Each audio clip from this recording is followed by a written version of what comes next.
America से trade deal पर चल रही बातचीत के बीच चीन से एक बड़ी खबर आई है। वर्ष 2020 में गलवान में हिंसक झड़प के बाद भारत और चीन के रिश्तों में दरार आ गई थी, लेकिन 5 साल बाद ये दरार बढ़ती नजर आ रही है। भारत सरकार ने लंबे अंतराल के बाद चीन के नागरिकों को पर्यटक वीजा जारी करने की घोषणा की। ये प्रक्रिया 24 जुलाई 2025 से फिर से शुरू की जाएगी। बीजिंग स्थित भारतीय दूतावास ने बुधवार को इस संबंध में जानकारी दी। भारतीय दूतावास की तरफ से जारी पोस्ट में कहा गया है कि 24 जुलाई 2025 से चीनी नागरिक भारत आने के लिए पर्यटक वीजा के लिए आवेदन कर सकते हैं।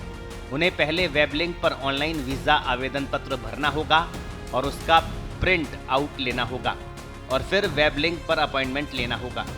इसके बाद उन्हें भारतीय वीजा आवेदन केंद्र में आवेदन जमा करने के लिए पासपोर्ट, वीजा आवेदन पत्र और अन्य संबंधित दस्तावेज साथ ले जाने होंगे। मार्च 2020 में कोरोना महामारी और गलवान में भारत चीन के बीच हुई हिंसक झड़पों के बाद दोनों देशों के बीच यात्राएं और आपसी संपर्क लगभग ठप हो गए थे। बीते वर्षों में चीन ने भारतीय छात्रों और व्यापारियों को वीजा देना शुरू किया, लेकिन आम यात्रा पर पाबंदियां बनी रही। गलवान घाटी की घटना के बाद दोनों देशों के रिश्ते 1962 के युद्ध के बाद सबसे खराब स्थिति में पहुंच गए थे। हालांकि बाद में कई दौर की कूटनीतिक और सैन्य बातचीत के जरिए पेंगोंग झील, गलवान और हॉट स्प्रिंग्स जैसे कई तनावग्रस्त इलाकों से सेनाएं पीछे हटी। अक्टूबर 2024 में देपसांग और डेमचौक क्षेत्रों से भी सेनाएं हटाने का समझौता हुआ।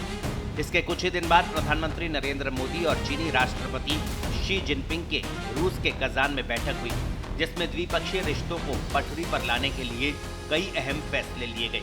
भारत सरकार की तरफ से ये कदम ऐसे समय में उठाया गया है जब दोनों देश आपसी रिश्ते को सामान्य करने के लिए लगातार बातचीत कर रहे हैं।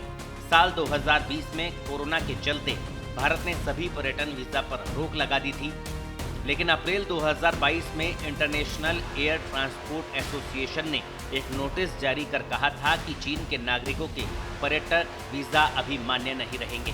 भारत ने वो कदम उस वक्त उठाया था जब चीन ने 22,000 भारतीय छात्रों को वापस देश में आने के लिए वीजा देने से मना कर दिया था। भारत ने उसके बाद चीनी पर्यटकों को वीजा देना बंद कर दिया था, लेकिन पिछले कुछ महीनों से भारत और चीन के बीच रिश्तों में धीरे धीरे सुधार देखने को मिला है। अब भारत और चीन दोनों चाहते हैं कि लोगों के बीच संपर्क बढ़े। इसके लिए सीधी उड़ानें शुरू करने और कैलाश मानसरोवर यात्रा को फिर से शुरू करने की योजना है।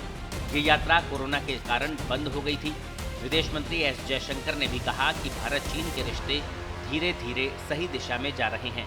ब्यूरो रिपोर्ट, पत्रिका। देश दुनिया की ताजा खबरें और वीडियोस के लिए अभी डाउनलोड करें पत्रिका ऐप।